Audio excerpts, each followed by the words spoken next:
I could tell you about numbers and statistics because, of course, they are important. But as important as they don't tell the full story. And this story is really about people, mostly women. These are women who have not had the chance to fulfill their potential and lead a productive life until Ida gave them that opportunity. That was the case with Raisa.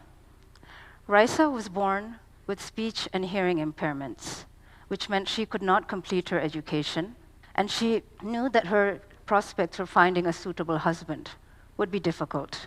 Raisa was uncertain and anxious about her future. Then there is Shuma. Shuma got married at an early age. She and her husband had a child, but soon after, their marriage broke down, and they got divorced. Shuma had to return to her parents' home because she had nowhere else she could go. She had to face the stigma of being a divorced woman, and she knew that she was now a burden on her parents. Shuma felt increasingly powerless for her and her child's future.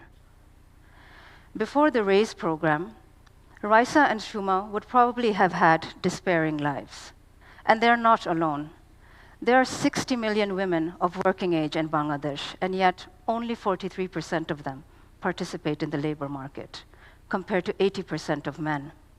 And why is that? Well, youth from poor and vulnerable households face multiple hurdles in accessing the labor market. They're generally low educated, they have weak soft skills, and limited networks. On top of that, women face additional limitations, including conservative gender norms, childcare responsibilities, and fears about their safety. This is where the RAISE program comes in. It provides services to enhance earning opportunities for youth from low-income households, with a particular focus on women.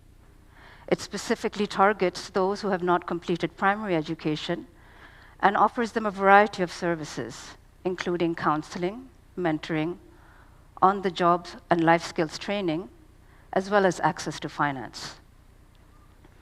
So when Raisa heard about the RAISE program, she went to meet with a program counselor and shared her dream about becoming a dressmaker.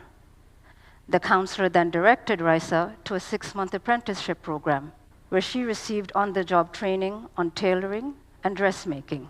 As part of the program, Raisa also attended a life skills course where she learned about things that would be important for her working life.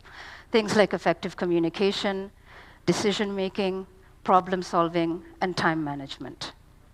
Raisa also received a monthly stipend during her apprenticeship. And what happened to Raisa today? Well, Raisa now has her own sewing machine. She's opened her own business, taking orders at home. She's gained a reputation of being a fashionable seamstress, which makes her very popular locally. And Raisa's disabilities, they no longer hold her back. And remember Shuma, who got divorced and moved back with her parents? Well, Shuma completed her apprenticeship in graphic design. She was hired by the company she trained with, and today, she herself is a trainer, teaching other young apprentices. Far from being an outcast and a burden, Shuma is now a role model to other young men and women. Thanks to IDA, the RAISE program has now reached over 40,000 beneficiaries. 70% of them are women, and most are now either wage earners or self-employed. And this is important at so many different levels. From a macro perspective, if we can increase female labor force participation to the same level as men, it could add 2 percentage points to Bangladesh's annual GDP growth and help it become a high-income country by 2041. At the household level, it brings in additional income, and that allows families to eat, spend, and save. And because this is a story about people, at the individual level, when you give a woman an opportunity for productive work, yes, she earns an income, but she also gains a voice. And with her income and her voice, she makes decisions for the well-being of her family, especially her children's health and education. When you bring a woman into the workforce, you empower one person, but you benefit generations to come. So with the investments that IDA has made, today we see stories of determination, of progress and of hope. With the investments that women like Raisa and Shuma will make, tomorrow we will see healthier children, more productive adults, and greater prosperity for all. Thank you.